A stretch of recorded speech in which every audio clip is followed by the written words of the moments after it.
Oke, selamat malam ya semuanya. Semoga dalam keadaan yang sehat.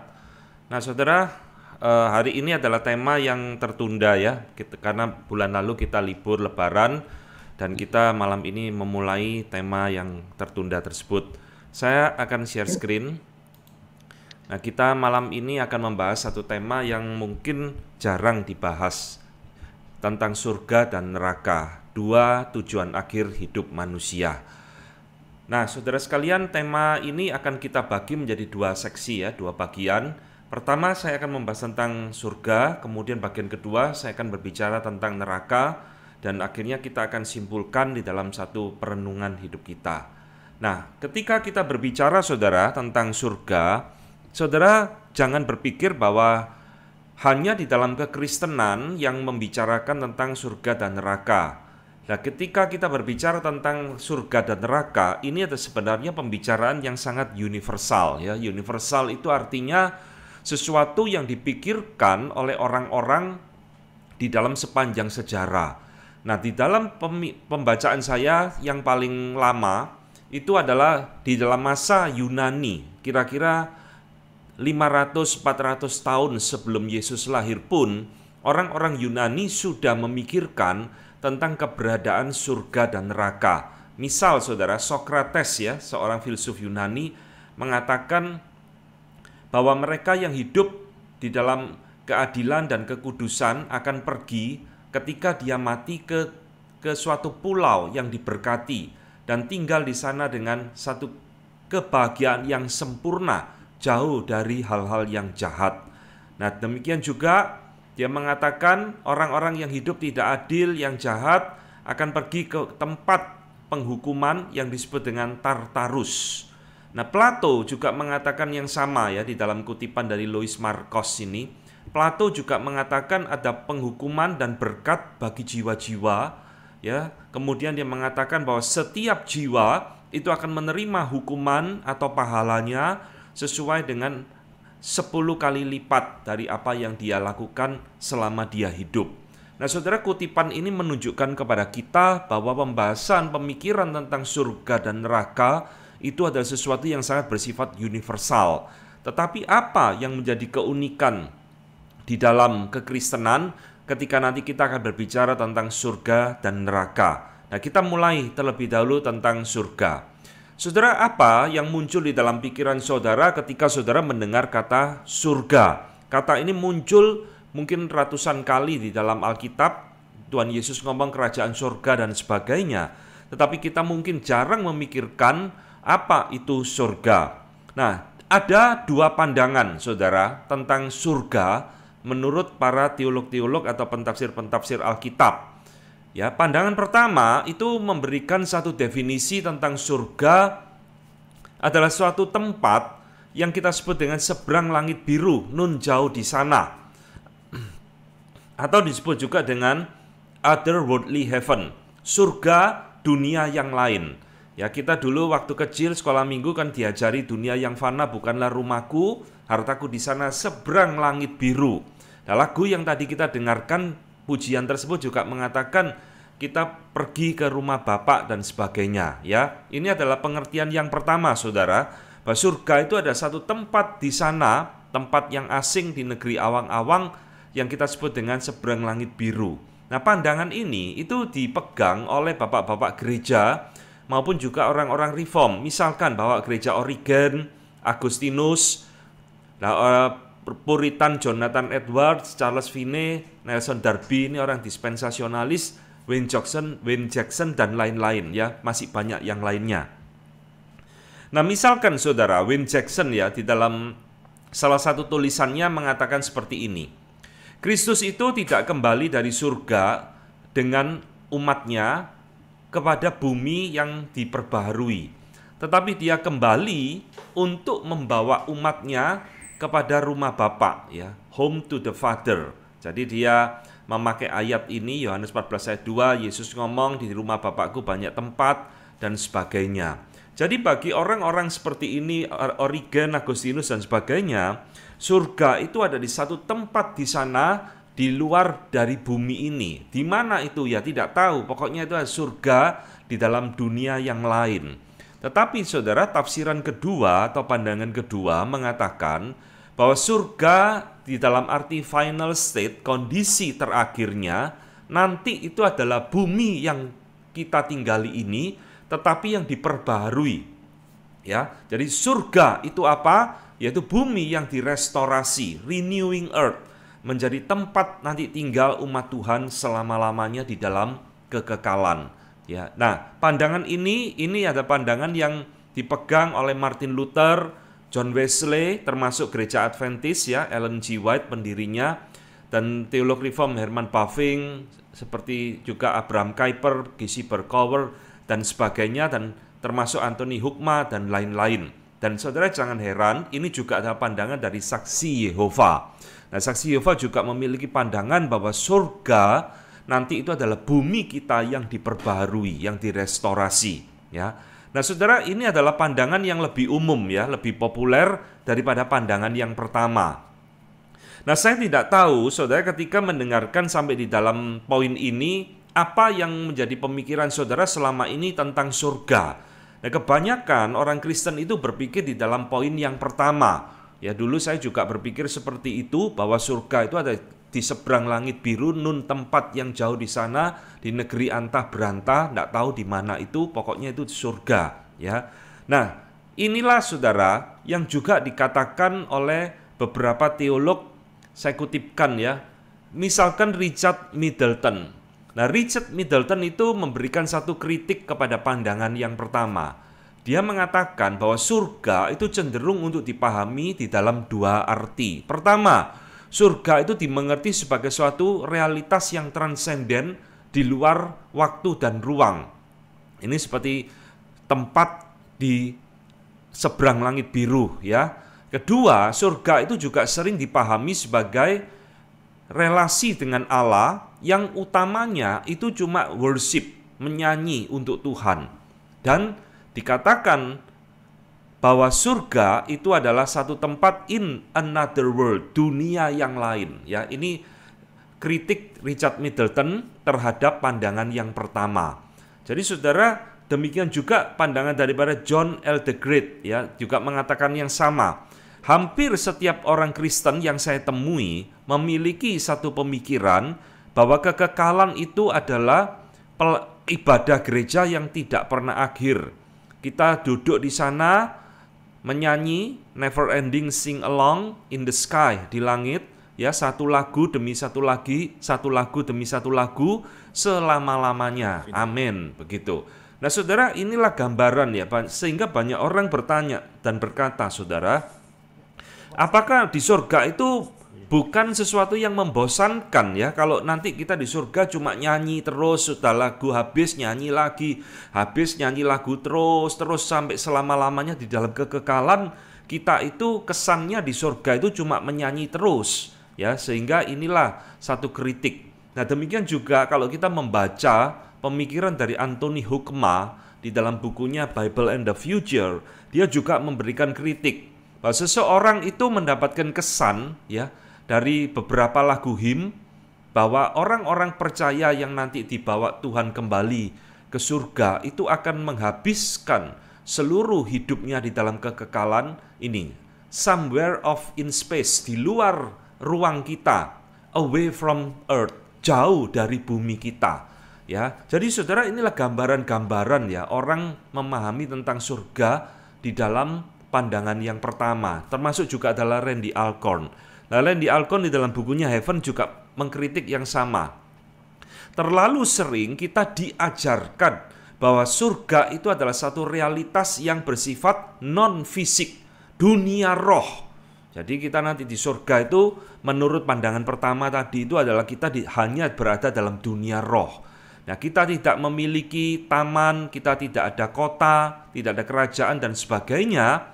Ya, menurut Randy Alcorn ini sesuatu yang keliru, sebab kita itu tidak didesain oleh Allah untuk hidup di dalam realitas non-fisikal. Ya, ingat saudara, ini satu perkataan di mana Randy Alcorn memberikan satu kritik terhadap pandangan yang pertama. Kita itu tidak didesain oleh Allah, cuma hidup di dalam dunia roh saja. Ya, jadi Ini adalah beberapa cuplikan yang saya berikan untuk menunjukkan di dalam kekristenan sendiri itu pecah menjadi dua arus pemikiran tentang surga. Yang pertama mengatakan surga itu adalah dunia roh di seberang langit biru, dan pandangan kedua mengatakan surga itu adalah bumi kita yang nanti juga akan diperbaharui oleh Allah dan umat Tuhan akan tinggal di sana selama-lamanya. Nah, sekarang pertanyaannya saudara, dari mana ajaran ini berasal ya? Ajaran yang pertama maksudnya, tafsiran yang pertama. Dari mana ajaran yang mengatakan bahwa surga itu adalah di seberang langit biru, dunia roh yang kita tidak tahu itu ada di mana? Ini asal usulnya dari mana, saudara? Nah, menarik sekali saudara kalau kita mempelajari tentang asal usul pemikiran ini. Ternyata ini itu adalah muncul dari pemikiran seorang filsuf Yunani yang bernama Plato. Nah, kita tahu di dalam filsafat Yunani itu ada seorang filsuf yang sangat terkenal, yang pemikirannya sangat mempengaruhi hingga hari ini, yaitu Plato. Nah, ini dikutip atau dikatakan oleh Richard Middleton ya, pemikiran bahwa surga itu adalah suatu realitas yang transenden, non-earthly, berarti bukan bersifat jasmani. Itu adalah kalau kita telusuri, kata Middleton, merupakan inovasi pemikiran dari Plato kira-kira 500 atau sampai 400 sebelum Masehi. Berarti sudah jauh lebih tua daripada Tuhan Yesus belum lahir ya, 400 tahun. Nah, saudara, apa yang dipikirkan oleh Plato? Nah, Plato itu memiliki satu pemikiran yang bersifat dualistik, saudara. Dualistik itu artinya satu hal bertentangan dengan hal yang lain, ya, bermusuhan. Nah, yang dipertentangkan oleh Plato itu adalah antara materi dengan roh.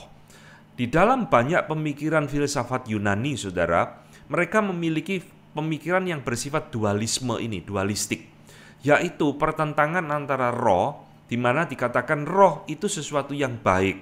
Jadi roh itu sesuatu yang mulia, kudus, baik, tetapi hal-hal yang bersifat materi, termasuk tubuh manusia, itu jahat. Ya. Jadi ini dualisme, pertentangan antara roh dan tubuh. Sehingga menurut Plato dan kebanyakan filsafat Yunani, mengatakan bahwa tubuh kita ini adalah penjara bagi jiwa kita. Ya. Jiwa kita, roh kita itu baik, terperangkap, terpenjara di dalam tubuh yang jahat, sehingga kita itu melakukan dosa, melakukan kejahatan dan sebagainya. Maka menurut Plato, orang itu harus dilepaskan dari tubuh ini, dari materi ini, ya. Nah, cara kita dilepaskan bagaimana? Ya melalui kematian. Nah, setelah orang itu mati, ya pasti dia tidak ingin kembali kepada tubuhnya yang lama. Nah, itulah sebabnya saudara, pemikiran Plato ini sangat mempengaruhi beberapa bapak-bapak gereja, termasuk tadi Origen dan Agustinus, sehingga mereka berpikir ketika manusia nanti meninggal dan dibawa ke surga, ya mestinya tidak membawa tubuh yang jahat ini. Maka dari pemikiran inilah muncul tafsiran pertama tadi yang mengatakan bahwa surga itu adalah dunia roh, tanpa materi, tanpa tubuh. Jadi ini saudara, akar muasal daripada pemikiran tafsiran pertama ya. Nah, ini juga yang dikatakan oleh Randy Alcorn ya di dalam bukunya Heaven. Randy Alcorn juga mengatakan hal yang sama. Gereja Kristen di dalam sejarah gereja sangat dipengaruhi oleh Platonisme melalui ajaran dari seorang bapak gereja Philo dan Origen ya, di mana Philo dan Origen ini mengadopsi pemikiran daripada Plato sehingga mengatakan bahwa manusia itu lebih baik ya, human spirit, roh manusia itu lebih baik tanpa tubuh, dan surga itu ada satu keadaan di mana tanpa tubuh atau dunia roh ya, sehingga mereka menolak surga itu adalah sesuatu realitas yang bersifat fisik. Nah, saudara, inilah inti ya, asal usul daripada pemikiran surga itu adalah dunia roh, tanpa ada tubuh, tanpa ada sesuatu yang bersifat materi dan sebagainya. Sehingga mereka berpikir bahwa sekali lagi surga itu ada di seberang langit biru, di negeri anta beranta, tidak tahu di mana. Pokoknya di sanalah surga, bukan di bumi ini. Saudara, di dalam materi yang akan kita pelajari pada hari ini, kita akan memilih bahwa surga itu sebenarnya adalah satu realitas yang bersifat fisik, bersifat materi. Dan kita diingatkan kembali oleh firman Tuhan bahwa surga sebenarnya itu adalah langit dan bumi yang baru. Ya, kita masuk di dalam bagian yang baru di dalam bagian ini. Jadi kita menolak, saudara, pandangan bahwa surga itu adalah dunia di seberang langit biru, enggak tahu di mana. Enggak, saudara. Surga itu ya ada di bumi yang kita tinggali ini, cuma nanti akan diperbarui oleh Allah, direstorasi. Dan Alkitab memakai satu istilah, langit dan bumi yang baru. Nah, dari mana logika ini muncul, saudara? Kok bisa surga itu adalah langit dan bumi yang baru yang kita tinggali ini? Nah, ini bisa kita lihat kalau kita memahami ada 4 skema penting kita membaca, meneliti, dan memahami Alkitab. Alkitab itu mengatakan 4 hal ini. Saya akan berikan secara singkat. Pertama, Alkitab itu berbicara tentang creation, saudara, penciptaan. Ya, Kejadian 1 sampai Kejadian 3 kan, Tuhan menciptakan segala sesuatu dan manusia adalah puncak penciptaan Tuhan, lalu Tuhan berhenti mencipta dan mengatakan semuanya amat baik. Ini creation. Tetapi Alkitab juga berbicara hal kedua. Setelah creation di dalam Kejadian pasal ketiga, di situ dicatat tentang the fall, kejatuhan manusia di dalam dosa. Adam dan Hawa jatuh di dalam dosa sehingga seluruh ciptaan Tuhan juga tercemar oleh dosa. Bukan hanya manusia, tetapi juga alam semesta tercemar oleh dosa. Kita mengalami kesulitan, mengalami sakit penyakit, bahkan mengalami kematian baik secara jasmani maupun secara rohani. Ya, ini tahap yang kedua, the fall. Nah, skema yang ketiga itu sekarang Alkitab berbicara Tuhan tidak membiarkan kita, saudara, di dalam kejatuhan manusia, di dalam dosa. Tapi kita melihat ada langkah Tuhan, yaitu yang kita sebut dengan redemption, penebusan. Allah mengutus Yesus anaknya untuk menebus kita, orang-orang pilihan Allah, ya, redemption.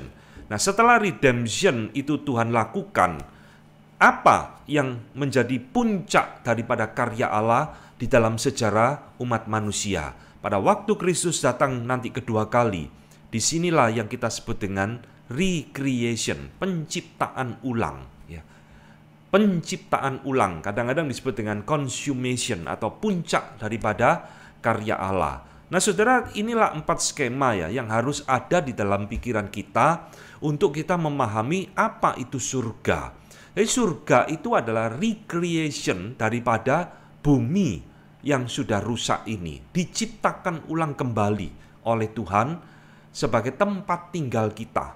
Ya, sebagaimana Adam dulu pertama kali Tuhan ciptakan dan Tuhan tempatkan di bumi ini, tetapi rusak dan mati karena dosa.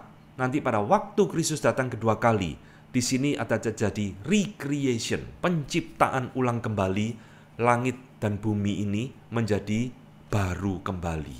Nah, satu ayat, saudara, yang saya kutipkan di sini, Roma 8 ayat 20 sampai 21 berkata seperti ini. Karena seluruh makhluk telah ditaklukkan kepada kesia-siaan, bukan oleh kehendaknya sendiri, tetapi oleh kehendak Dia yang telah mentaklukkannya. Tetapi dalam pengharapan, karena makhluk itu sendiri juga akan dimerdekakan dari perbudakan kebinasaan dan masuk ke dalam kemerdekaan kemuliaan anak-anak Allah. Saudara, ayat ini berbicara tentang kejatuhan manusia di dalam dosa ini loh, the fall.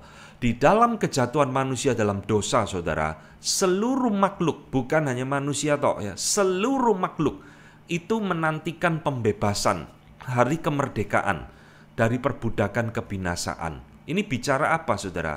Ini bicara kita itu menantikan recreation ini loh. Tuhan suatu saat akan menciptakan kembali bumi ini sehingga menjadi tempat tinggal bagi umat Tuhan selama-lamanya, ya. Nah, konsep tentang langit dan bumi yang baru ini itu bukan hanya muncul di dalam kitab Wahyu, tetapi sudah ada sejak di dalam PL. Saya berikan 2 ayat ya di dalam Perjanjian Lama. Ini muncul di dalam kitab Yesaya. Yesaya 65 ayat 17. Sebab sesungguhnya aku menciptakan langit yang baru dan bumi yang baru, Hal-hal yang dahulu tidak akan diingat lagi dan tidak akan timbul lagi dalam hati. Ya, istilah New Heaven and New Earth itu sudah muncul di dalam PL. Di dalam pasal 66 ayat 22 juga sama. Sebab sama seperti langit yang baru dan bumi yang baru yang akan kujadikan itu tinggal tetap di hadapanku, demikianlah firman Tuhan, demikianlah keturunanmu dan namamu akan tinggal tetap. Jadi saudara, janji Allah untuk memberikan kepada kita langit dan bumi yang baru itu bukan muncul di dalam kitab Wahyu, saudara, tetapi sudah ada janji itu Tuhan berikan sejak di dalam perjanjian lama. Ya, baru memang nanti akan lebih jelas di dalam perjanjian baru.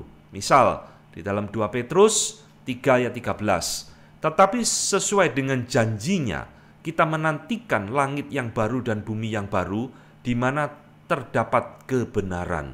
Lalu, Wahyu 21 ayat 1. Lalu aku melihat langit yang baru dan bumi yang baru, sebab langit yang pertama dan bumi yang pertama telah berlalu, dan laut pun tidak ada lagi. Nah, inilah saudara, ya, satu mindset, satu gambaran, atau istilahnya satu worldview yang Alkitab paparkan kepada kita. Surga itu apa sebenarnya? Surga itu bukan di seberang langit biru, tidak tahu di mana. Bukan. Surga di dalam final state, kondisi terakhirnya, nanti tujuan akhirnya, itu adalah langit dan bumi yang baru yang kita tempati ini. Itulah sebabnya saudara, Anthony Hoekman mengatakan, setelah dia menjabarkan panjang lebar di dalam bukunya menganalisa ayat-ayat, dia mengatakan dari ayat-ayat ini kita belajar bahwa gereja Tuhan, umat Tuhan yang dimuliakan, itu tidak akan tinggal di surga, di awang-awang seberang langit biru di sana, tidak, tetapi akan tinggal selama-lamanya di dalam kekekalan on the new earth, di bumi yang baru ini. Ya, jadi ini saudara, satu pemikiran yang mungkin selama ini kita tidak pernah bayangkan, karena kecenderungan kita seperti tadi para teolog tadi mengatakan, kita itu terlalu sering diajar surga itu ada di seberang langit biru, di dunia sana, tidak tahu di mana. Tapi Alkitab justru mengatakan surga itu ada di bumi yang baru ini. Ya, Edward Turneson juga mengatakan hal yang sama.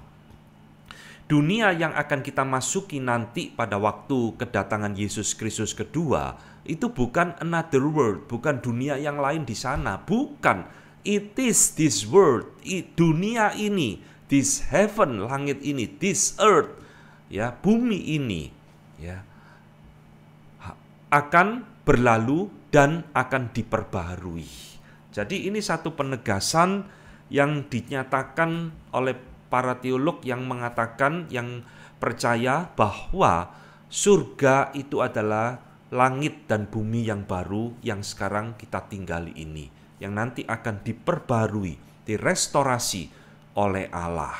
Nah saudara, ini pemikiran yang mungkin asing di telinga kita, ya, karena kecenderungannya kita berpikir surga itu ada di dunia yang lain.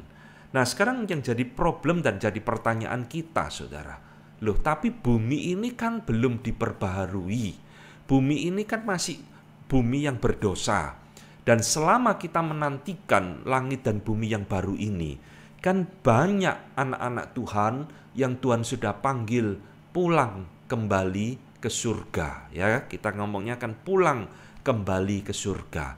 Lah mereka ini kemana terusan? Kan surganya belum ada nih, langit dan bumi yang baru.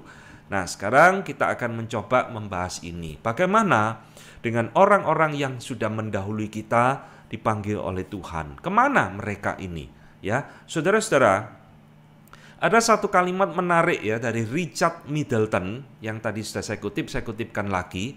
Yang ketika saya mempersiapkan bahan ini saya juga tidak pernah memikirkan saudara perkataan ini. Nah sekarang saya bagikan kepada saudara. Richard Middleton mengatakan saudara, bahwa istilah heaven, ya, term itu tidak pernah dipakai di dalam Alkitab untuk menunjukkan tujuan akhir dari umat Allah. Nah, ini kalimat yang menggoncangkan telinga kita ini. Istilah surga tidak pernah dipakai di dalam Alkitab untuk menunjukkan sebagai eternal destiny, ya, satu tujuan kekal dari orang-orang yang ditebus oleh Tuhan.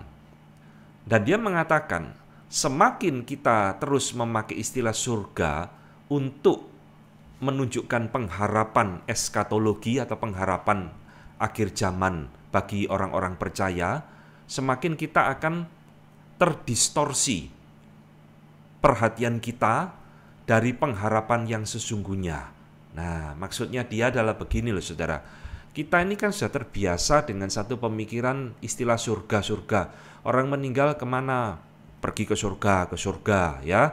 Nah, padahal dia mengingatkan istilah surga itu tidak pernah dipakai dalam Alkitab untuk menunjukkan tempat akhir daripada orang pilihan Tuhan. Tidak ada saudara di dalam Alkitab istilah itu ya. Istilahnya apa? Nanti saya akan tunjukkan. Nah, dia mengingatkan yang kedua, semakin kita terus memakai istilah ini, kita akan semakin teralihkan pemikiran kita kepada langit dan bumi yang baru yang barusan kita bahas ini, saudara. Kita terus akan berpikir bahwa surga itu di seberang langit biru, di dunia roh di sana yang tidak tahu itu di mana, ya. Nah, sekarang kita lihat, kalau di dalam Alkitab tidak pernah memakai istilah surga untuk orang-orang pilihan Allah atau orang-orang tebusan Allah, Alkitab itu pakai istilah apa, saudara? Untuk orang yang sudah dipanggil oleh Tuhan, masuk di dalam hidup kekal bersama dengan Tuhan. Saudara, Tuhan Yesus memakai 3 istilah, dan 3 istilah ini sama sekali bukan surga, saudara. Pertama, dia pakai istilah rumah Bapa. Di rumah Bapakku banyak tempat. Ya, Tuhan Yesus tidak ngomong di surga banyak tempat, tidak kan? Di rumah Bapakku banyak tempat. Oke, kedua, di dalam perumpamaan tentang orang kaya dan Lazarus yang miskin, Tuhan Yesus memakai istilah pangkuan Abraham. Lazarus yang miskin itu mati dan dia ada di dalam pangkuan Abraham. Ya, Tuhan Yesus tidak ngomong Lazarus mati dia masuk surga. Enggak, saudara. Tuhan Yesus pakai istilah pangkuan Abraham. Abraham bosom. Ketiga, Tuhan Yesus pakai istilah Firdaus.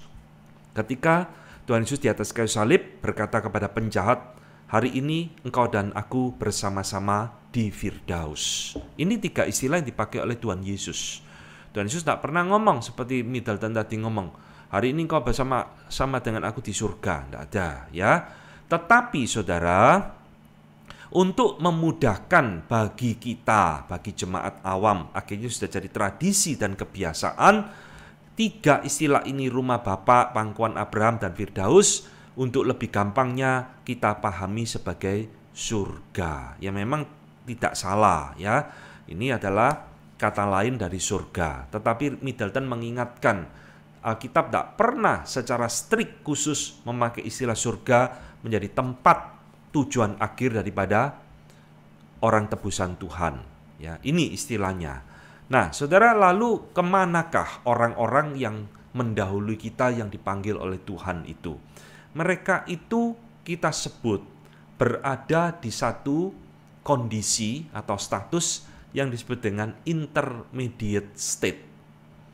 Ya, ini ya, intermediate state itu adalah satu realitas atau satu kondisi di mana jiwa-jiwa itu ada antara kematian dan kebangkitan.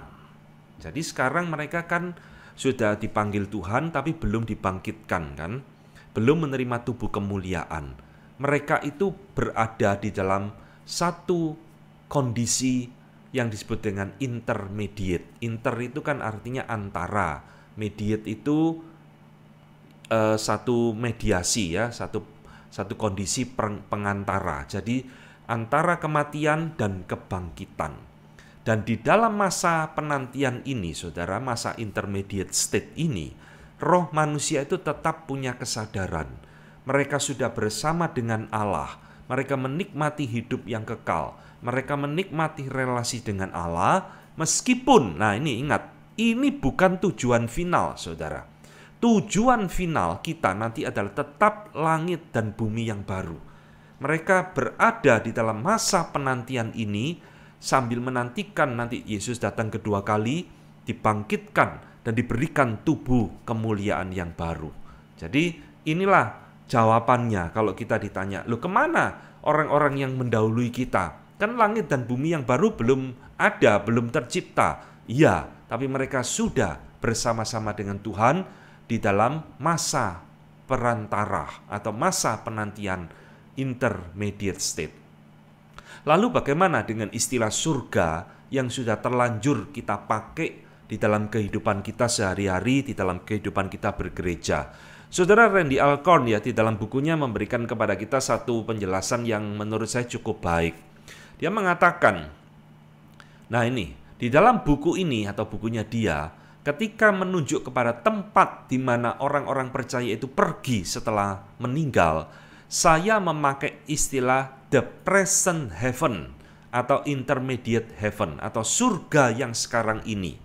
Nah, dan saya memakai istilah eternal state atau status kekal atau eternal heaven, surga yang kekal atau new earth, bumi yang baru sebagai tujuan akhir daripada orang percaya. Ya, ini yang membedakan saudara. Jadi ada istilahnya intermediate heaven, di mana orang-orang yang dipanggil Tuhan mendahului kita, mereka sekarang ada di intermediate heaven. Tapi mereka sedang menantikan bersama dengan kita, yaitu eternal heaven atau new earth, bumi yang baru ini. Nah, dia mengatakan present heaven, surga yang sekarang, ini cuma sementara. Mereka menantikan satu tempat sampai kedatangan Kristus yang kedua kali dan tubuh kebangkitan mereka. Nah, ini eternal heaven, surga yang kekal, bumi yang baru, inilah rumah kita yang sesungguhnya. Jadi saya harap penjelasan ini sudah semakin jelas bahwa surga yang dimaksudkan di dalam Alkitab itu adalah langit dan bumi yang diperbaharui. Nah, saya akan merangkumkan ya di dalam sebuah grafik gambar supaya saudara lebih gampang mengingat konsep ini. Nah, gambarnya gini. Ini adalah surga di dalam konteks intermediate state atau intermediate heaven atau present heaven. Nah, istilahnya macam-macam. Semua orang yang di dalam Tuhan ketika Tuhan panggil, mereka sudah di sini. Apakah mereka bersama dengan Tuhan? Ya jelas ya. Hari ini engkau dan aku bersama-sama di Firdaus. Jelas bersama dengan Tuhan.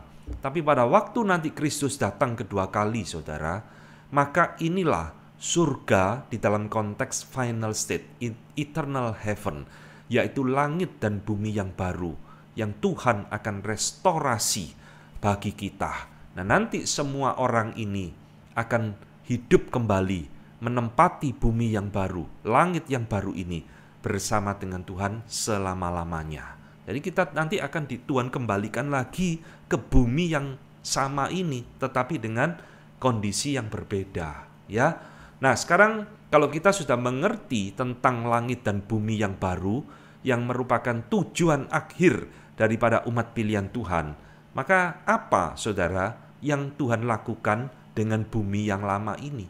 Apa yang terjadi dengan bumi yang lama yang sekarang kita tinggali ini?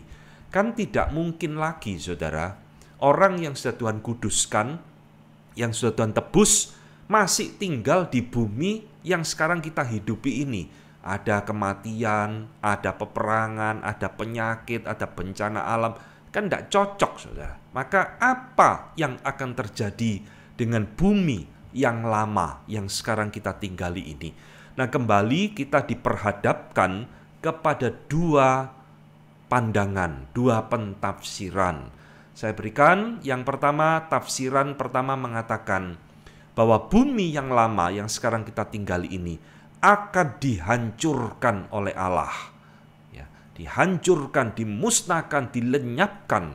Lalu Tuhan akan membuat bumi yang baru. Nah, ini pandangan daripada gereja-gereja Lutheran, ya, termasuk Martin Luther, gereja-gereja Lutheran dan sebagainya, mengatakan seperti itu.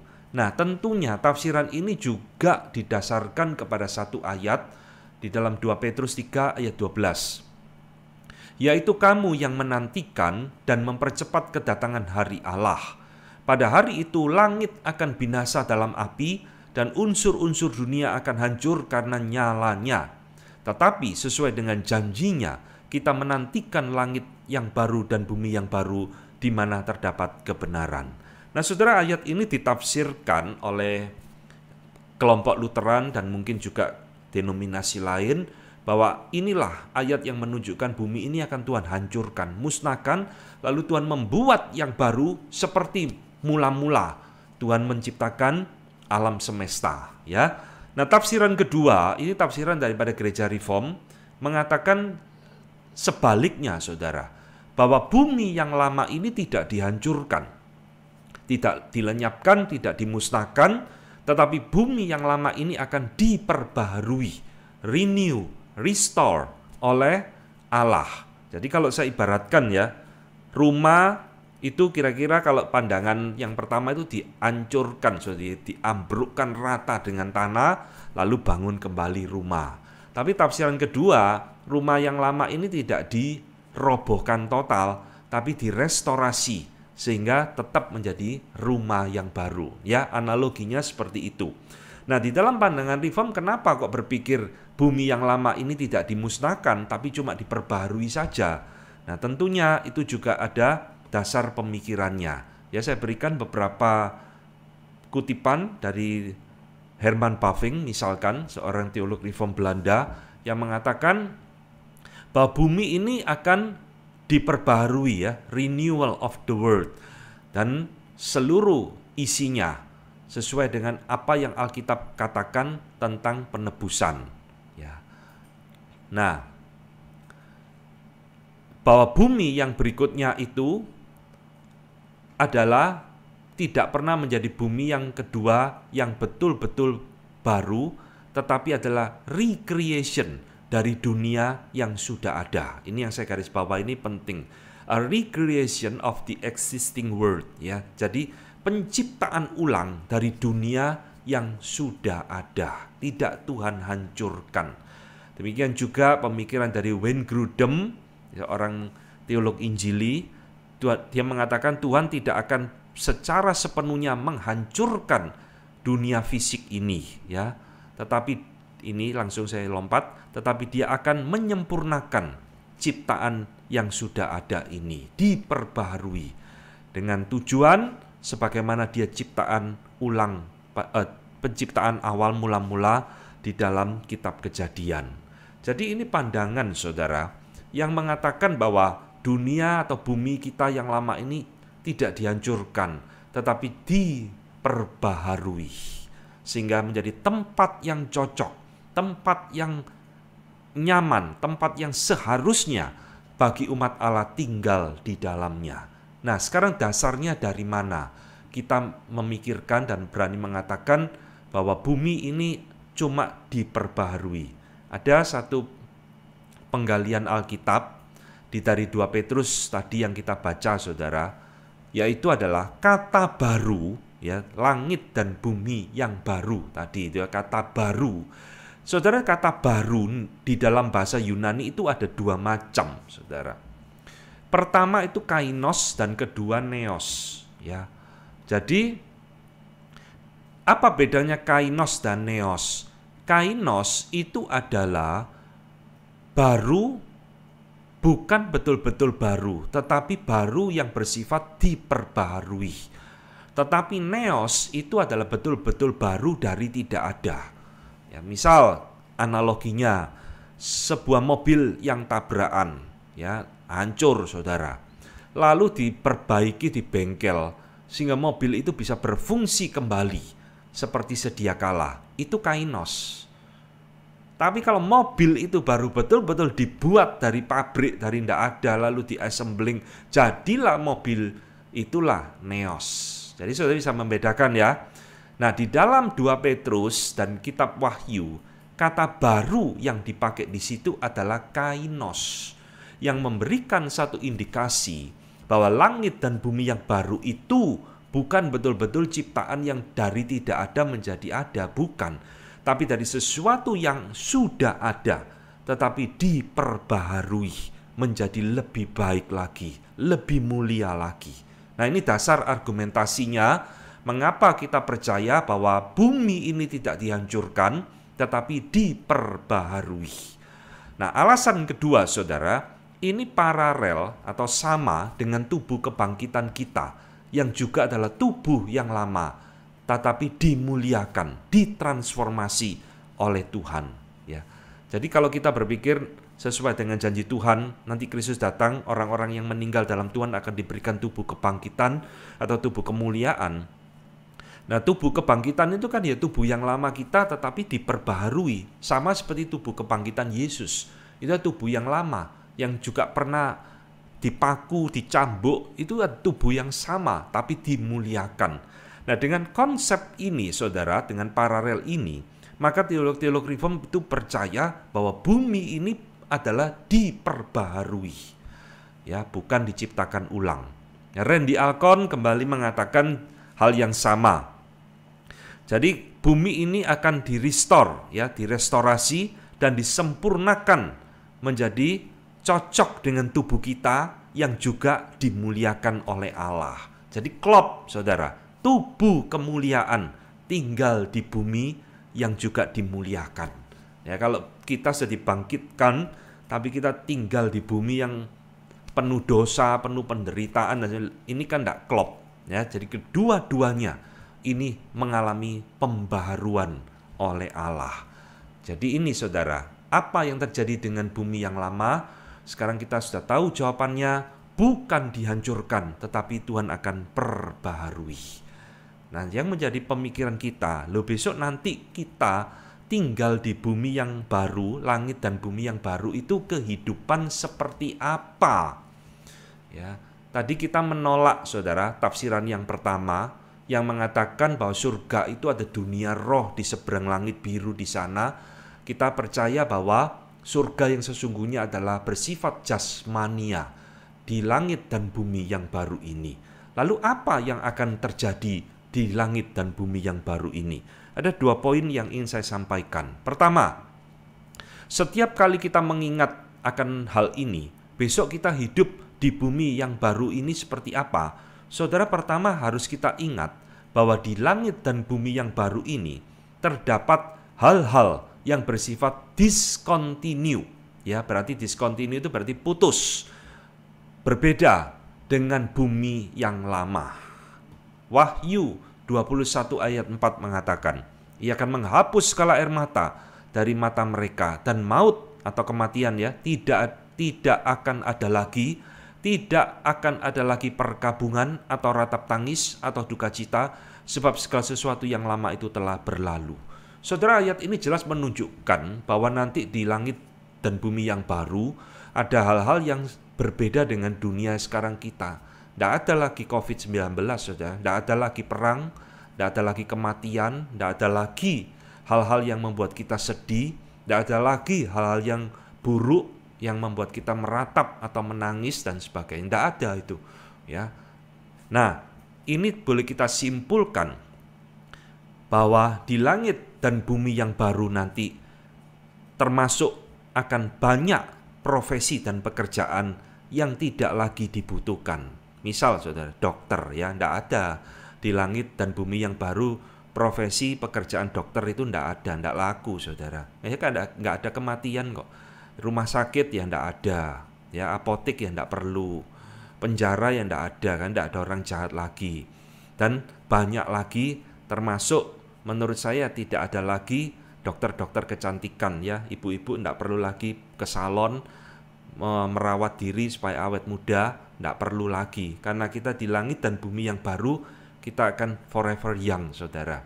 Tidak ada lagi keriput, tidak lagi sakit penyakit dan sebagainya, ya. Akan banyak pekerjaan tidak dibutuhkan lagi, akan banyak institusi tidak ada di langit dan bumi yang baru.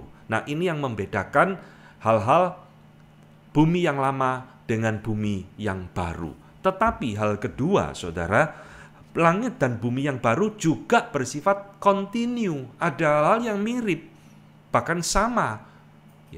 Apa yang sudah kita kerjakan, apa yang kita lihat di bumi ini, kita bekerja, kita melakukan segala aktivitas seperti yang kita jalani sekarang, itu tetap ada di langit dan bumi yang baru.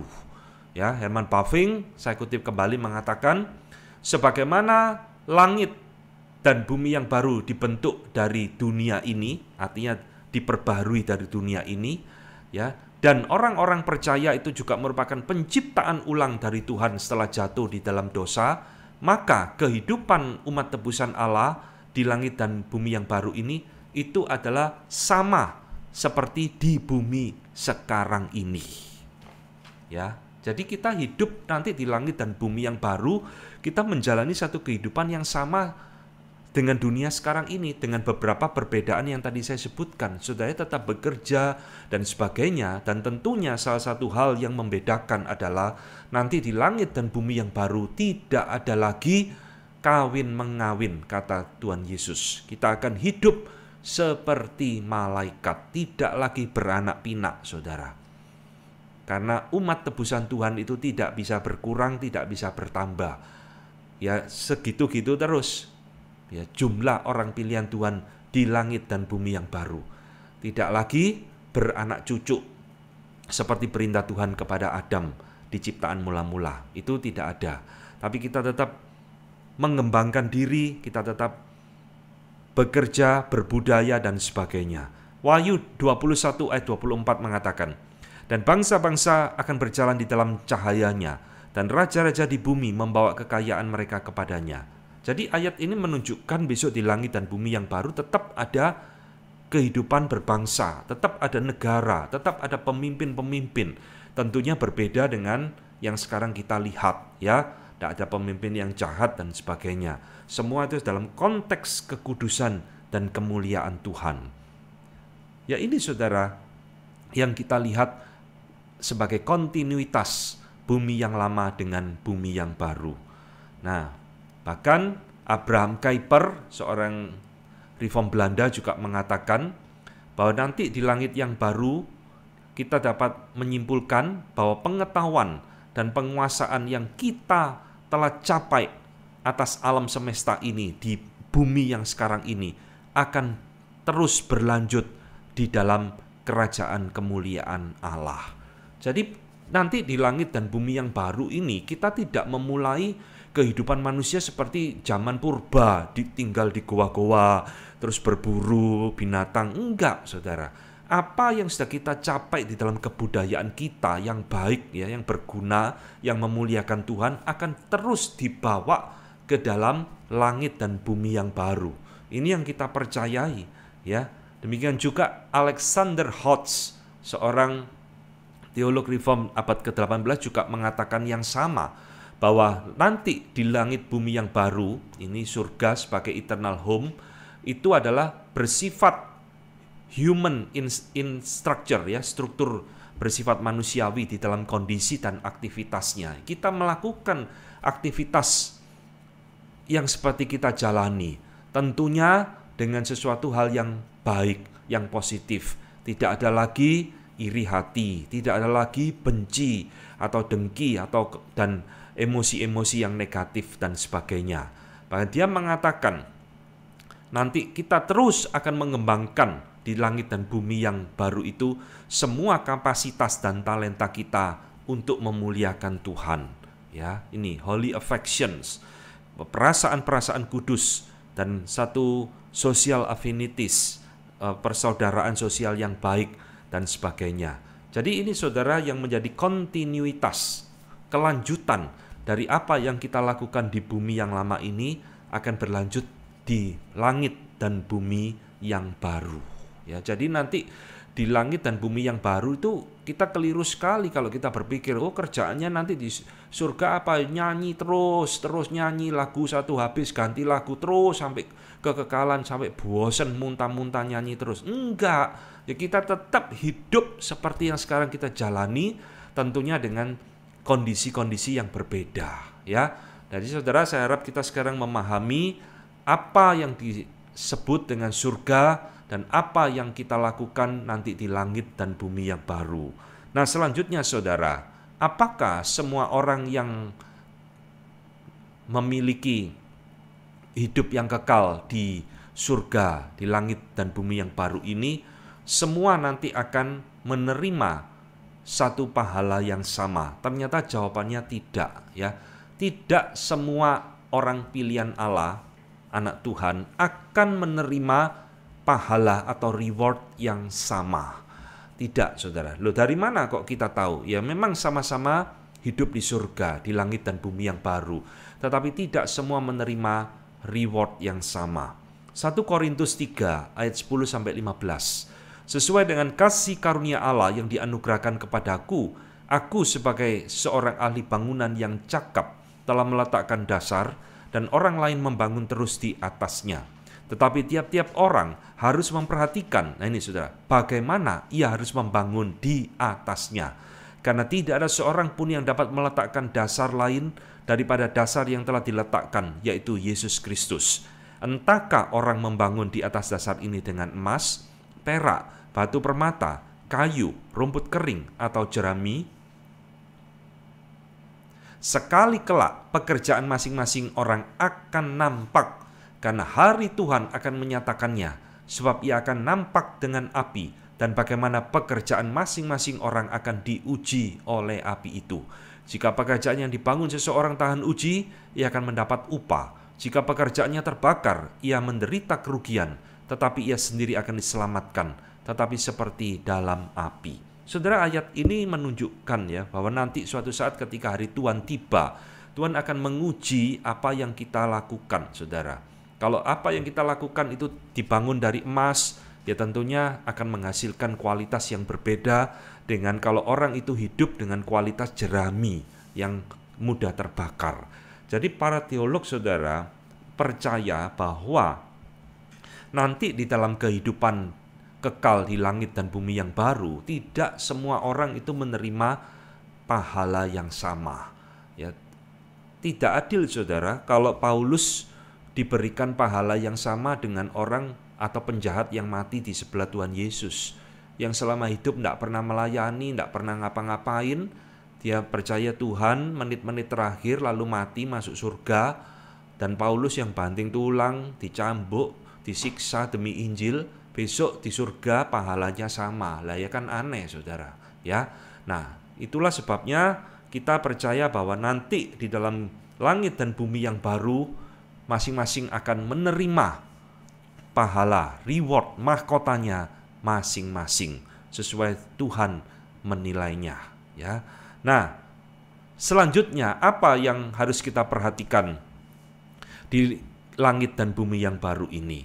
Apakah di langit yang baru dan bumi yang baru ini adalah kehidupan yang bersifat roh? Tidak, bersifat materi, tetapi materi yang dikuduskan, dimuliakan.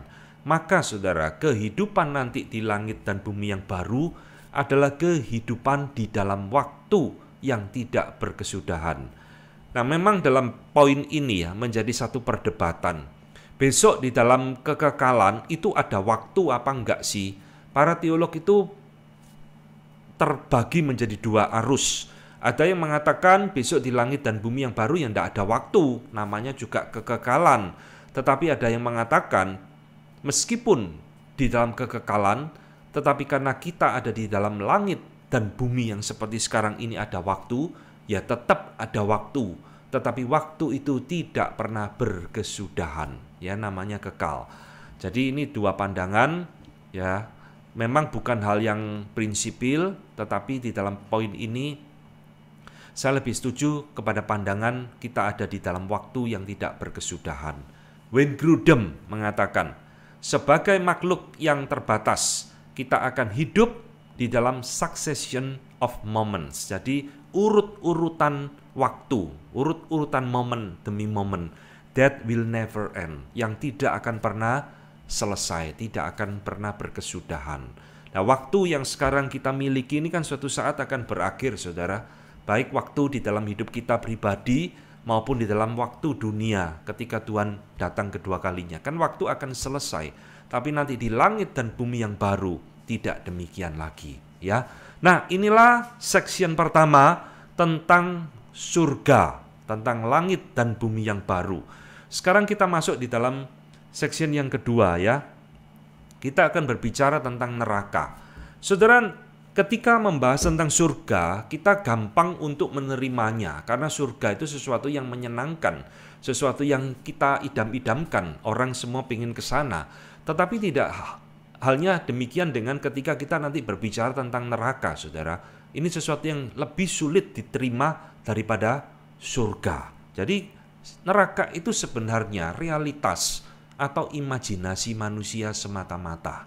Sama seperti tadi di depan saya kutipkan pemikiran filsuf Yunani, Plato juga mengatakan hal yang sama, ya. Dia juga percaya bahwa nanti manusia itu akan terbagi hidupnya menjadi dua macam. Satu akan masuk ke dalam tempat penyiksaan yang kekal, dan satunya nanti akan masuk ke tempat yang penuh kebahagiaan dan sebagainya, ya. Nah, ini inti perkataan dari Plato itu seperti itu. Nah, dia mengatakan kenapa kok mesti ada penghukuman? Nah, itu adalah sebagai contoh, as examples, ya, bahwa ada penjara di Hades. Nah, ini istilah penting nanti kita akan pelajari sebagai satu peringatan bahwa pembuat kejahatan itu harus ada penghukumannya. Maka saudara, jauh sebelum kekristenan muncul, ratusan tahun, para filsuf Yunani pun sudah memikirkan dan percaya ada satu tempat namanya surga, ya, meskipun mereka tidak pakai istilah surga, ya, dan juga ada satu tempat penghukuman kekal yang kita sebut dengan neraka. Nah, sekarang kita akan mulai menggali apa yang Alkitab katakan, saudara, tentang satu tempat ini. Ini tidak gampang, ya. Pertama, kita lihat John Walvoord di dalam bukunya mengatakan banyak orang Kristen secara alamiah, ya, memiliki problem, memiliki satu kendala dengan satu pemahaman penghukuman yang kekal. Ini fakta, saudara. Tadi di depan saya mengatakan kalau kita ngomong surga gampang orang terima. Oh ya, betul ada surga. Tapi kalau neraka, saudara, bahkan banyak orang Kristen sendiri menolak tentang konsep penghukuman kekal ini. Dan dia mengatakan, saudara, di dalam banyak studi Alkitab, banyak orang Kristen itu mengkhotbahkan dari mimbar gereja,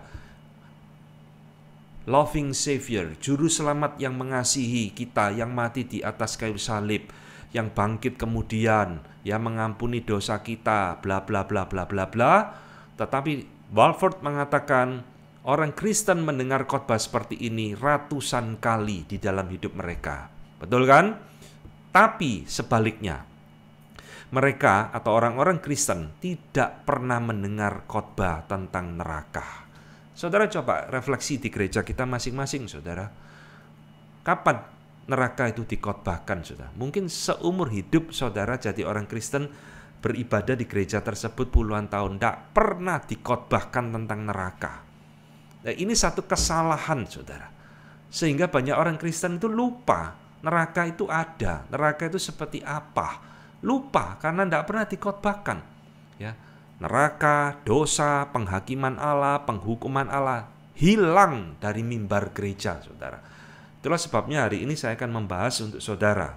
Nah, John Stott, bahkan seorang Wayne Grudem memberikan definisi neraka itu apa? Neraka adalah satu tempat penghukuman kekal yang sadar bagi orang-orang jahat. Jadi maksudnya neraka itu adalah satu tempat penghukuman yang tetap sadar, ya. Orang jahat itu tetap sadar, bukan tidak sadar, tetap dia sadar dia sedang berada di dalam penghukuman. Saudara, John Stott, ya, seorang hamba Tuhan dari Inggris yang sangat terkenal sekali. Bahkan, saudara, dia tidak percaya neraka itu ada. Ini satu kutipan di dalam satu wawancara dia mengatakan, ya, apakah akhir daripada orang berdosa itu ada di dalam penyiksaan kekal selama-lamanya, forever and ever, selama-lamanya, ataukah dia itu akan dilenyapkan oleh Tuhan, annihilation, nanti kita akan bahas ini, atau dia akan dilenyapkan oleh Tuhan, ya. Nah, dia mengatakan, apakah saya memegang adanya neraka, ya dia katakan, well, secara emotionally, ya, secara perasaanku, saya berpandangan bahwa konsep tentang neraka itu intolerable, tidak bisa diterima, saudara. Tidak bisa diterima dengan akal sehat, tidak bisa diterima dengan emosi. Allah yang penuh kasih kok menghukum manusia, bahkan menghukum sampai di dalam kekekalan selama-lamanya, tidak pernah berhenti. Bahkan orang sekali berJohn Stott ini luar biasa, tidak percaya neraka itu ada. Dan nanti akan saya tunjukkan, bukan hanya John Stott, ada puluhan orang teolog-teolog tidak percaya neraka itu ada. Maka kita harus kembali kemana, saudara? Ya kembali ke Alkitab. Alkitab adalah firman Allah yang kita jadikan fondasi. Saudara, Alkitab mengatakan neraka itu ada, saudara. Neraka adalah realitas. Neraka itu bukan imajinasi, bukan khayalan, bukan delusi, bukan ciptaan daripada penulis Alkitab. Neraka adalah satu realitas. Dan saya ingin tunjukkan orang atau pribadi yang paling banyak bicara tentang neraka bukan Paulus, bukan Petrus, bukan Yohanes, tapi Tuhan Yesus sendiri. Di dalam banyak pengajarannya Tuhan Yesus sering berbicara tentang keberadaan neraka. Matius 8:12. Sedangkan anak-anak kerajaan itu akan dicampakkan ke dalam kegelapan yang paling gelap. Di sanalah akan terdapat ratap dan kertak gigi. Memang tidak ada istilah neraka, tapi saudara, akal sehat kita ngomong kegelapan yang paling gelap, terdapat ratap dan kertak gigi, ini ya neraka, ya. Matius 25:41, dan ia akan berkata juga kepada mereka yang di sebelah kirinya, "Anyalah dari hadapanku, hai kamu orang-orang terkutuk, anyalah ke dalam api yang kekal, yang telah tersedia untuk iblis dan malaikat-malaikatnya." Markus 9 ayat 43. Dan jika tanganmu menyesatkan engkau, penggalah, karena lebih baik engkau masuk ke dalam hidup yang kekal dengan tangan kudung, daripada dengan utuh kedua tanganmu dibuang ke dalam neraka, ke dalam api yang tak terpadamkan. Matius 23 ayat 33. Hai kamu ular-ular, hai kamu keturunan ular beludak, bagaimana mungkin kamu dapat meluputkan diri dari hukuman neraka? Ya, ini sebagian dari perkataan Tuhan Yesus, saudara. Kalau saya kutipkan lagi bisa panjang luar biasa. Tuhan Yesus berulang kali berbicara tentang penghukuman di dalam neraka. Jadi ini adalah satu realitas, satu fakta, bukan khayalan, bukan imajinasi. Nah, sebelum kita membahas itu, saya ingin memperkenalkan kepada saudara, di dalam Alkitab ada 4 istilah untuk neraka. Tadi kan saya tunjukkan ada beberapa istilah untuk surga, ya, rumah Bapa, pangkuan Abraham, Firdaus. Nah, neraka ini ada beberapa istilah yang dipakai di dalam Alkitab, saudara. Istilah itu ada Sheol, Hades, Gehenna, dan Tartaros, ya. Nah, sekarang saya jelaskan dulu dua yang pertama, Sheol dan Hades. Ini sama sebenarnya. Sheol itu dalam bahasa Ibrani, Hades dalam bahasa Yunani. Ya, Hades ini dari nama dewa, salah satu dewa Yunani, dewa Hades, ya, saudara daripada Zeus. Nah, saudara, Sheol dan Hades ini apa? Ini dua kata, saudara, yang dipakai berulang kali di dalam PL maupun PB untuk menunjukkan underworld, dunia orang mati.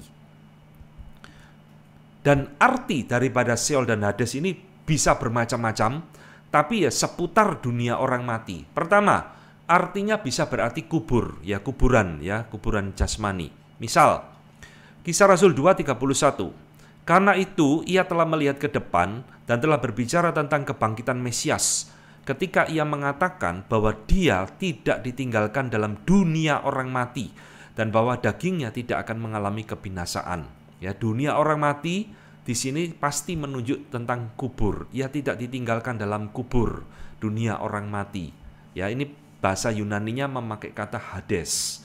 Nah, arti kedua dari Sheol dan Hades, selain kubur, ini juga bisa menjadi tempat penghukuman, atau dalam konteks kita adalah neraka yang sedang kita bahas ini. Misal, Lukas 16 ayat 23, orang kaya itu juga mati lalu dikubur, dan sementara ia menderita sengsara di alam maut, ia memandang ke atas dan dari jauh dilihatnya Abraham dan Lazarus duduk di pangkuannya. Saudara, di sini tidak jelas, tetapi dalam bahasa Inggris itu jelas. Lukas 16:23, and in Hades, ya. Jadi di alam maut, bahasa Inggrisnya itu dipertahankan bahasa aslinya, sudah. Hades, ya.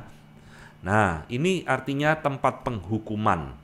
Nah, arti yang ketiga, Sheol dan Hades, ini juga bisa berarti kuasa maut. Ini muncul dalam perkataan Tuhan Yesus, dan aku pun berkata kepadamu, kepada Petrus, engkau adalah Petrus, dan di atas batu karang ini aku akan mendirikan jemaatku, dan alam maut tidak akan menguasainya.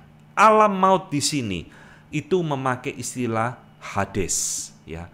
Jadi Hades dan Sheol ini artinya bisa bermacam-macam, tetapi sekitar dunia orang mati. Nah, tapi saudara, kata yang lebih umum dipakai untuk neraka itu bukan Hades, tetapi adalah Gehenna. Gehenna ini adalah kata yang tidak bisa ditafsirkan lain. Tak bisa ditafsirkan kuburan, saudara. Gehenna ini satu-satunya arti Gehenna ini adalah neraka. Nah, dari mana kata Gehenna ini muncul? Ini memiliki latar belakang dari PL. Gehenna itu dari kata Hinnom, ya, Ben Hinnom. Di dalam 2 Raja-Raja 23:10 dikatakan ia menajiskan juga Tofet yang ada di lembah Ben Hinnom, supaya jangan orang mempersembahkan anak-anaknya sebagai korban dalam api untuk dewa Molok. Ini cerita tentang Raja Yosia. Jadi ia di sini Raja Yosia yang mengadakan restorasi atau kebangunan rohani kepada bangsa Israel. Jadi ada satu lembah namanya Ben Hinnom. Ini tempat orang beribadah mempersembahkan anaknya kepada dewa Molok. Pada waktu Yosia menjadi raja, tempat ini akhirnya ditutup, dimusnahkan, dan pada zaman Tuhan Yesus hidup, Ben Hinnom ini menjadi tempat pembakaran sampah, saudara. Ya. Maka dari kata itulah Ben Hinnom ini muncul kata Gehenna, yang artinya adalah neraka. Nah, itu latar belakangnya, ya. Nah, kata keempat Tartaros ini juga artinya neraka, tapi kata ini tidak populer.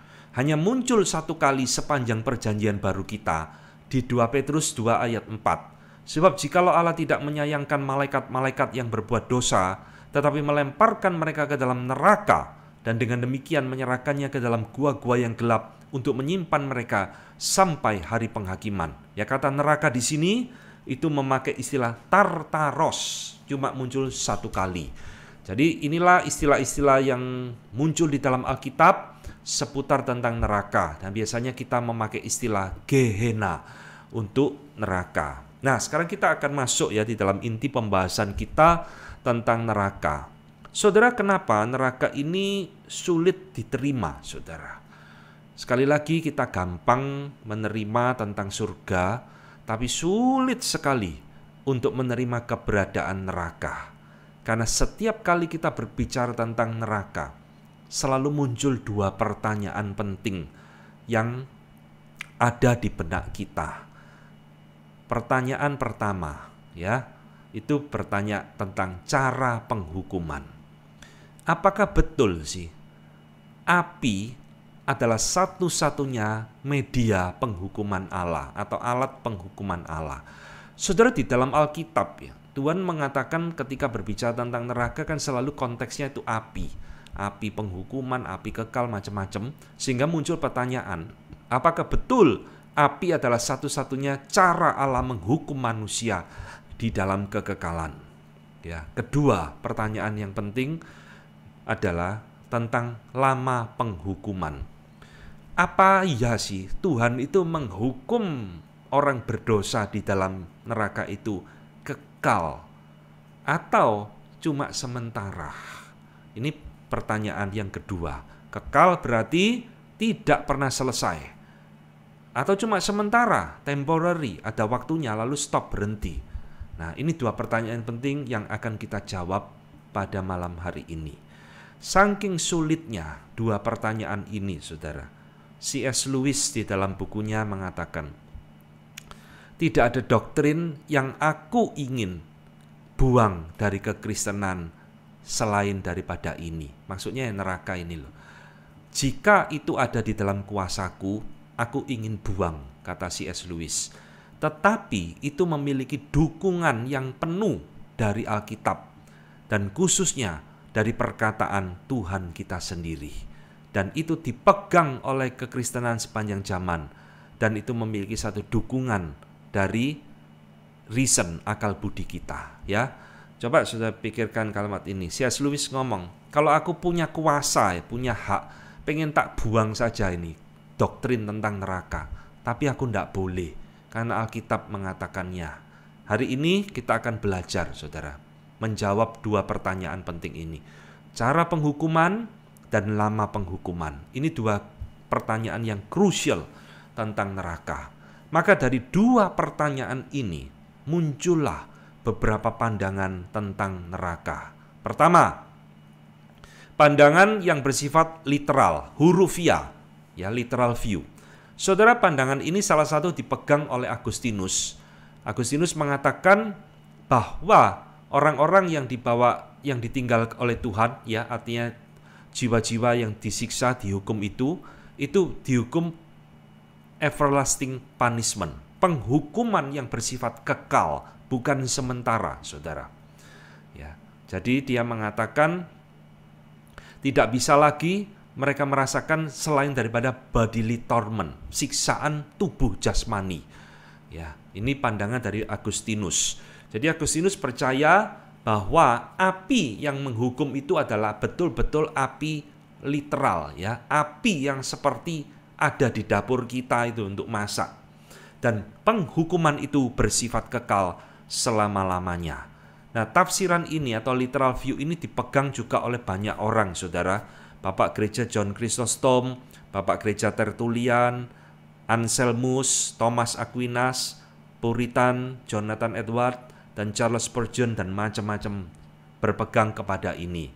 Misal, Charles Spurgeon mengatakan, itulah api seperti yang kita miliki di bumi ini, ya. Jadi inilah literal view. Kenapa disebut literal view, hurufiah? Karena orang-orang ini percaya bahwa media, alat untuk menghukum, ya api, karena Alkitab kan ngomong api. John Walvoord juga sama. Penghukuman itu bersifat kekal, ya, bukan sementara. Sesuatu yang sangat menyakitkan, baik secara fisik maupun secara mental, ya. By literal fire, melalui api yang bersifat jasmania. Jadi ini pandangan yang pertama, literal view. Apinya benar-benar. Terus lama penghukuman, ya betul-betul selama-lamanya. Pandangan kedua, saudara, kelompok yang kita sebut dengan metaphorical view. Pandangan yang bersifat kiasan, metafora. Nah, ini adalah berpandangan seperti ini. Apa yang dituliskan di dalam Alkitab tentang neraka itu hanya suatu metafora, gambaran atau kiasan, bukan realitas yang sebenarnya. Maksudnya bukan realitas sebenarnya, bukan menyangkali neraka, saudara. Tetapi pandangan ini mengatakan bahwa api itu bukan betul-betul api seperti di dunia ini. Nah, pandangan ini dipegang oleh juga banyak orang. Clement Alexandria, Bapak Reformator John Calvin, Martin Luther, Charles Hodge, D.A. Carson, dan sebagainya, ya, termasuk Billy Graham, saudara pasti kenal, dan Anthony Hoekema, J.I. Packer, dan lain-lain, masih banyak lagi. Saya kutipkan, ya, perkataan dari John Calvin mengatakan seperti ini. Kita dapat menyimpulkan dari berbagai ayat di dalam Alkitab bahwa api yang kekal itu adalah sesuatu ekspresi metafora, metaphorical. Jadi saudara, pandangan ini berpendapat beda dengan literal view.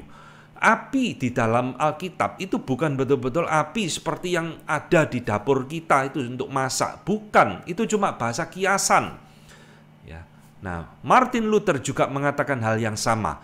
Tidak penting apakah yang dikatakan tentang neraka atau yang digambarkan tentang neraka, itu tidak penting buat saya, ya. Jadi api dan sebagainya. Tetapi mereka percaya, saudara, lama penghukuman itu tetap kekal. Cuma mereka berpandangan api itu bukan api beneran seperti yang sekarang kita miliki. Charles Hodge Tokoh reform juga sama. Tidak ada alasan untuk beranggapan bahwa apa yang dikatakan di dalam Alkitab tentang api itu adalah literal fire. Menurut Charles Hodge, tidak masuk akal itu. Sebab dikatakan ada ulat yang tidak pernah mati, ya. Nah, nanti akan saya tunjukkan beberapa alasannya.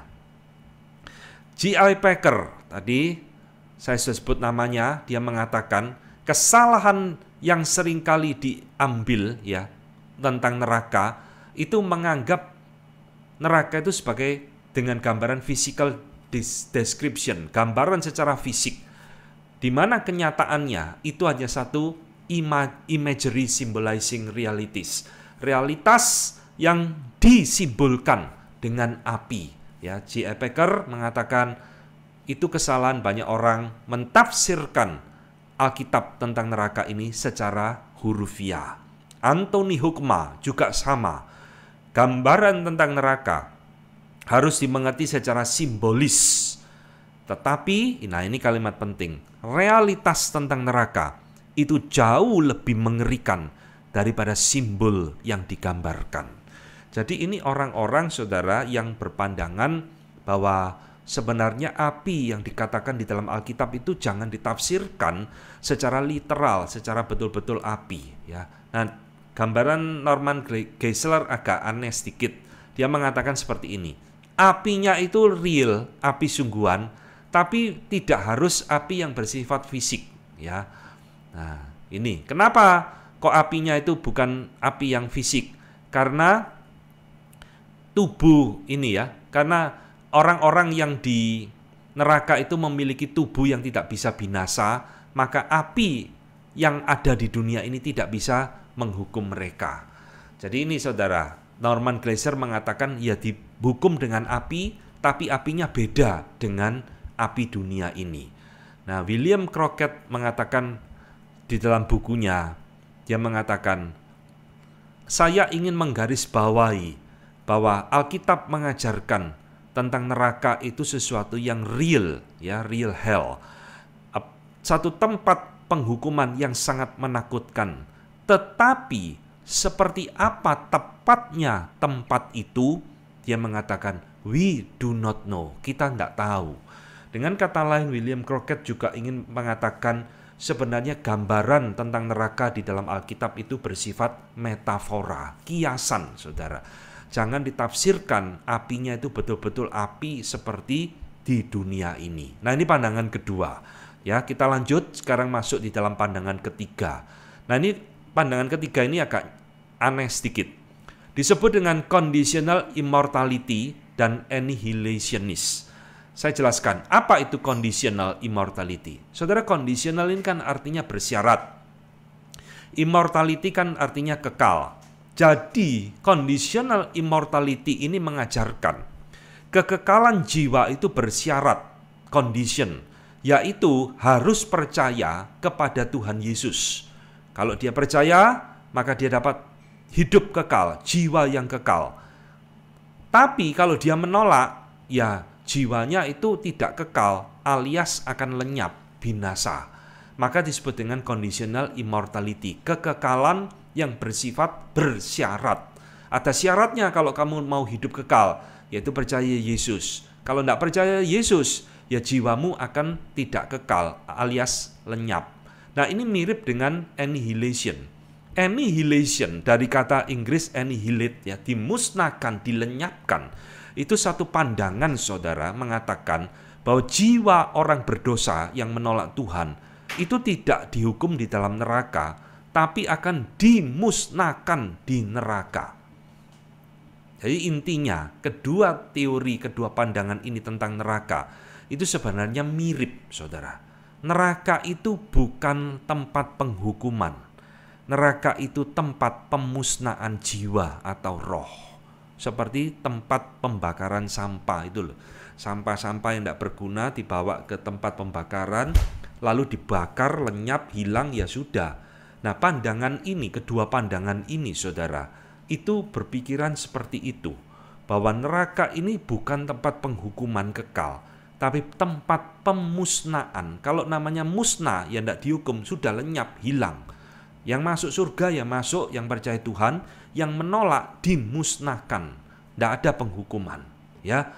Nah, pandangan ini dipegang juga oleh banyak orang. Bapak Gereja Irenaeus, Bapak Gereja Philo dari Alexandria, Arnold Bius, orang modern ya, Clark Pinnock, John Stott yang tadi saya kutipkan, Philip Hughes, David Ewart, Anthony T. Shelton, N.T. Wright, dan macam-macam, termasuk Gereja Advent penganut annihilation, dimusnahkan, tidak percaya ada neraka.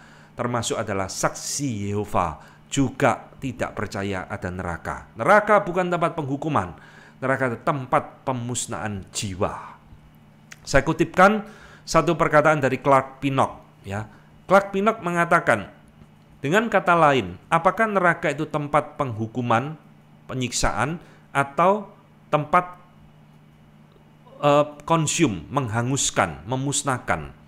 Saya berpendapat bahwa Allah tidak mengizinkan kekekalan bagi orang-orang yang jahat, ya, di dalam penderitaan yang tidak ada akhirnya, tetapi akan memusnahkan mereka. Jadi Clark Pinnock ini penganut annihilation. Dia tidak percaya ada neraka, saudara. Neraka itu bukan tempat penghukuman, tapi pemusnahan, dimusnahkan, dibakar habis, musnah, hilang, selesai, ya. Juga termasuk orang yang bernama E.G. Selwyn juga mengatakan yang sama.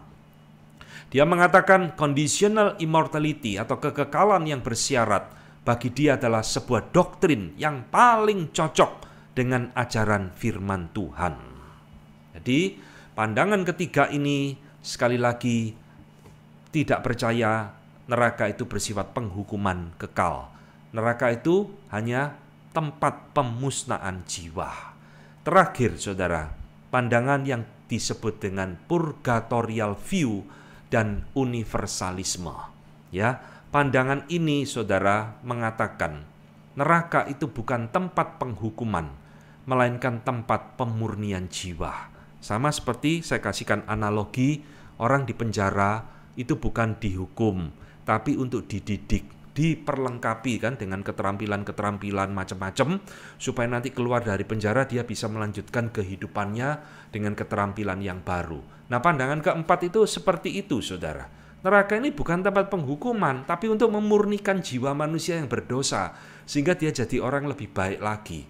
Nah, ini pandangan, ya, saya katakan mirip, bukan sama, ya, mirip dengan doktrin purgatori di dalam Gereja Roma Katolik, di mana Gereja Roma Katolik percaya selain surga dan neraka ada satu tempat namanya purgatori untuk memurnikan jiwa manusia. Nah, ini mirip seperti itu.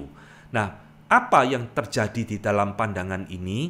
Nah, pandangan ini mengatakan setelah jiwa itu di neraka dimurnikan jiwanya, nanti ujung-ujungnya, saudara, pada akhirnya semuanya itu akan kembali kepada Tuhan.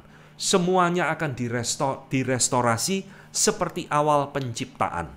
Saudara, ini doktrin yang terkenal dengan satu istilah apokatastasis, ya. Nggak usah dihafalkan, nggak apa-apa, kalau saudara tahu doktrin ini apokatastasis. Artinya semua doktrin, semua ciptaan akan direstorasi oleh Tuhan seperti awal. Bahasa gampangnya itu di reset. Kalau komputer saudara hang, pencet tombol reset, langsung balik seperti awal semula. Jadi saudara, menurut pandangan ini tidak ada yang dihukum sebenarnya. Kan neraka bukan tempat penghukuman. Semua nanti akan diselamatkan, saudara. Karena neraka tempat pemurnian jiwa, termasuk iblis dan setan nanti akan bertobat. Saudara, pandangan ini banyak dianut oleh orang-orang dari gereja mula-mula, bapak-bapak gereja hingga hari ini. Pardaisan dari Edessa, bapak gereja Origen, kemudian Gregory Nyssa, Clement Alexandria, Evagrius, Athanasius juga seperti ini, Basil Caesarea, Gregory Nazianzen, dan kitab Apocalypse of Peters, dan orang zaman sekarang itu Robin Perry, dan lain-lain dan sebagainya. Saya kutipkan beberapa perkataan dari Origen misalkan. Origen mengatakan, kejahatan tidak ada di awal dan tidak akan ada selama-lamanya. suatu saat nanti iblis akan kembali menjadi penghulu malaikat. Ini saudara, doktrin apokatastasis. Semua akan Tuhan riset kembali seperti ciptaan mula-mula sebelum manusia jatuh dalam dosa. Ya, termasuk perkataan dari Gregory Nyssa. Setelah kebangkitan yang dijanjikan kepada kita, tidak lain daripada restorasi daripada kejatuhan dari kejatuhan manusia di dalam keadaannya semula-mula. Ya, akan dikembalikan seperti di Firdaus, seolah-olah manusia belum pernah dibuang dari tempat itu. Nah ini saudara, doktrin aposkatastasis. Nah dari mana doktrin ini muncul? Origen salah mentafsirkan ayat ini. Tetapi kalau segala sesuatu telah ditaklukkan di bawah ke Kristus, maka ia sendiri sebagai anak akan mentaklukkan diri di bawah Dia yang telah mentaklukkan segala sesuatu di bawahnya, supaya Allah menjadi semua di dalam semua. Saudara, Origen berpikir dan mentafsirkan ayat ini di dalam konteks tadi apokatastasis. Semua akan ditaklukkan oleh Kristus dan Tuhan akan kembalikan kepada segala sesuatu. Ya, ayat ini padahal tidak berbicara tentang doktrin universalisme atau apokatastasis. Ini berbicara doktrin yang lain. Nah, orang modern yang berpandangan seperti ini itu Robin Perry, saudara. Robin Perry mengatakan akan ada eskatologi punishment, penghukuman secara akhir zaman. Ada. Dia tidak menolak, tetapi pada akhirnya semuanya akan diselamatkan. Universalisme dari kata universe, universal, berarti seluruh dunia akan diselamatkan oleh Tuhan. Tidak ada yang binasa. Dan dia percaya kepada post-mortem salvation, keselamatan setelah kematian. Jadi kematian itu bukan akhir perjalanan hidup manusia. Masih ada kesempatan bagi dia untuk diselamatkan. Post-mortem salvation. Dan menurut dia, ajaran ini konsisten dengan ajaran Allah yang penuh kasih. Jadi saudara, orang tidak bisa menerima neraka itu selalu terbentur dengan konsep Allah itu kasih. Allah itu kasih, tidak mungkin dia menghukum, apalagi menghukum sampai selama-lamanya. Ya, jadi mereka berpikir neraka bukan tempat penghukuman, neraka adalah tempat pemurnian. Suatu saat bahkan iblis pun akan Tuhan kembalikan kepada status yang mula-mula. Bagaimana sekarang pandangan kita setelah kita jabarkan 4 pandangan ini? Secara singkat saja saudara, saya mengatakan pertama tentang cara penghukuman. Saya lebih setuju pentafsiran bahwa api di dalam Alkitab, katakan tempat penghukuman itu, sebaiknya memang dipahami sebagai metafora, bahasa kiasan. Jangan dipahami sebagai api literal. Ya, kenapa? Karena Alkitab ngomong, di tempat itu ulatnya tidak akan mati dan apinya tidak akan padam. Saudara, mana ada ulat dibakar api tidak mati, saudara. Jangankan ulat ya, ular aja dibakar api ya mati. Berarti memang Tuhan Yesus di dalam mengajar tentang neraka memakai istilah api, itu harus dipahami sebagai satu bahasa kiasan. Nanti di neraka penghukumannya itu seperti apa, kita tidak pernah tahu. Ya, karena api di sini adalah bahasa kiasan. Kedua, saudara, alasan saya kenapa saya lebih setuju ini metafora, kiasan, karena saudara, kalau itu adalah api literal, lah bagaimana api itu bisa dirasakan iblis yang dihukum di dalam neraka? Padahal iblis itu makhluk roh, kan tidak cocok, saudara. Makhluk roh, saudara, bakar dengan api di dapur, sepanas apapun, ya tidak kerasa, saudara. Karena iblis itu kan roh. Ya dia akan ketawa-ketawa aja kalau dibakar dengan api di dapur kita. Ya, maka saya lebih setuju bahwa api di sini itu bersifat bahasa kiasan. Nah, sekarang pertanyaan kedua. Apakah penghukuman Allah itu bersifat kekal atau sementara seperti pandangan ketiga dan keempat? Dimusnahkan atau dimurnikan, itu kan sementara. Saya di dalam bagian ini kembali ke Alkitab, percaya Alkitab mengatakan durasi penghukuman itu adalah kekal, bukan sementara. Ini jelas sekali, saudara. Yudas 1 ayat 7, ya.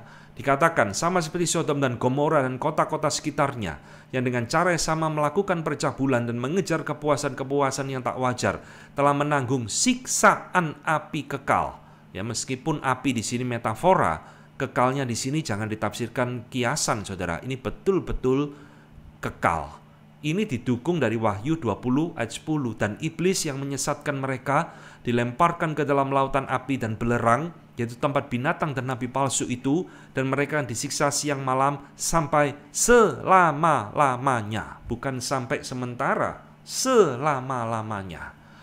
Heidelberg Catechism, salah satu katekismus gereja-gereja reform di dalam pertanyaan ke-52 juga mengatakan, apa penghiburan bagi mereka ketika Kristus datang kedua kali untuk menghakimi orang yang hidup dan yang mati. Nah, dijelaskan di dalam poin ini, yang akan membuang mereka dan musuh-musuhnya ke dalam everlasting condemnation, penghukuman yang kekal.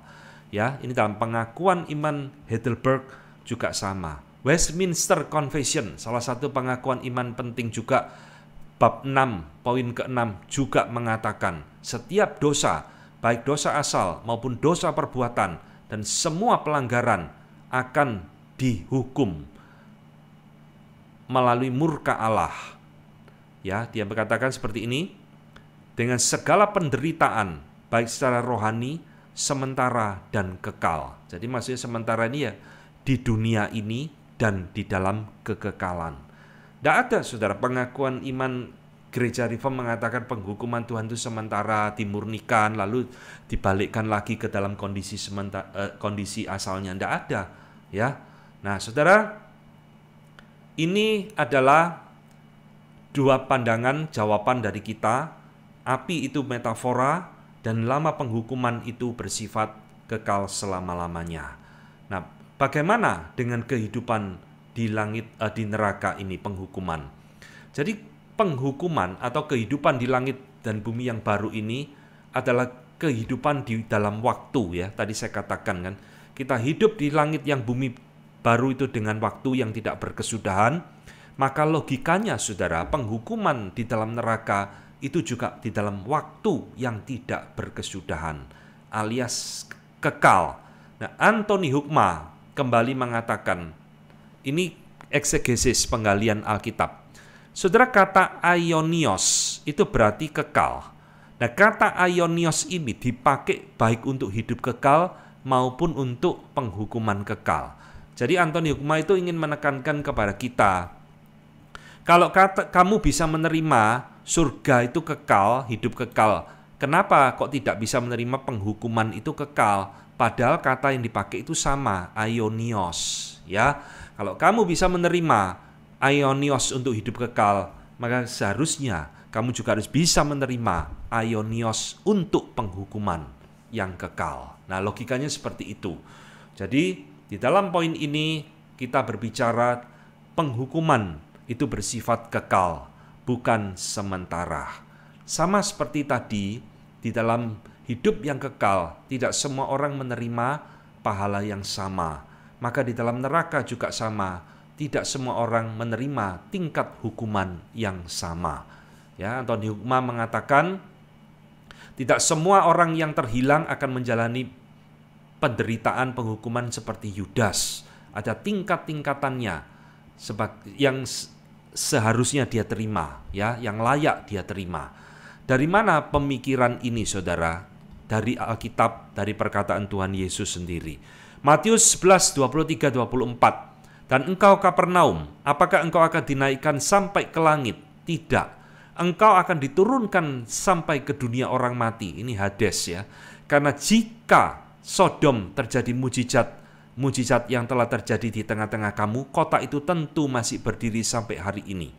Tetapi aku berkata kepadamu, pada hari penghakiman, tanggungan negeri Sodom lebih ringan daripada tanggunganmu. Saudara lihat, Tuhan Yesus mengajarkan di sini ada satu gradasi penghukuman, saudara. Kalau Sodom dan Gomora itu melihat mujizat, terjadi mujizat, mereka pasti bertobat. Di Kapernaum, ya, di Tirus dan Sidon, Itu Tuhan banyak melakukan mujizat, tapi mereka tidak bertobat, saudara. Maka Tuhan Yesus ngomong, besok pada hari penghakiman, hukumanmu lebih berat dari negeri Sodom. Karena kau sudah melihat banyak mujizat, tapi engkau mengeraskan hati. Nah, kira-kira artinya seperti itu. Maka di sini kita percaya ada satu gradasi hukuman di dalam neraka, ya. Nah, sekarang bagian yang terakhir, neraka itu di mana, saudara? Kalau tadi surga kita percaya ada di langit dan bumi yang baru yang akan direstorasi oleh Tuhan. Sekarang pertanyaannya, neraka itu di mana sih? Underworld, dunia di bawah, di mana? Saudara, sayangnya ya, Alkitab tidak pernah ngomong secara eksplisit lokasi secara geografis neraka itu ada di mana. Nah, Anthony Hukma hanya bisa ngomong seperti ini. Yang dapat kita lakukan adalah satu persetujuan di dalam data-data Alkitab. Ada tempat yang namanya neraka, betul. Tapi di mana itu? We do not know where it is. Kita tidak pernah tahu itu sesungguhnya ada di mana. Ya, secara geografis ya. Secara geografis, langit dan bumi yang baru itu ada di surga yang nanti akan kita tinggali itu. Tapi neraka tidak pernah tahu. Jadi tidak usah dicari-cari tahu, yang jelas itu ada. Dan yang jelas itu pasti bukan di langit dan bumi yang baru. Kan tidak mungkin neraka sama surga itu nyampur jadi satu. Saudara, yang terakhir, saudara, tema kita hari ini tentang surga dan neraka harus membawa kita kepada satu perenungan hidup. Ya, kalau kita ngomong surga neraka tidak ada perenungan hidup, ini tidak ada artinya apa-apa. Ada dua hal yang harus kita renungkan, saudara. Pertama, tahukah Anda kemana nanti setelah hidup Anda berakhir? Ya, maka tema kita hari ini saya berikan judul Heaven or Hell, Two Final Destination. Ya, akhir hidup manusia itu kalau tidak ke surga ya ke neraka, ke situ tidak mungkin kemana-mana, saudara. Nah, pertanyaannya, tahukah kita kemana nanti setelah hidup kita berakhir? Ya. Kedua, yang harus kita renungkan, bagaimana saya bisa diselamatkan dan terhindar dari penghukuman kekal neraka. Saudara, tidak ada hal yang lain, maka kita harus percaya kepada Tuhan Yesus sebagai juru selamat di dalam hidup kita. Kenapa demikian? Karena Dia yang mengatakan, aku adalah jalan, kebenaran, dan hidup.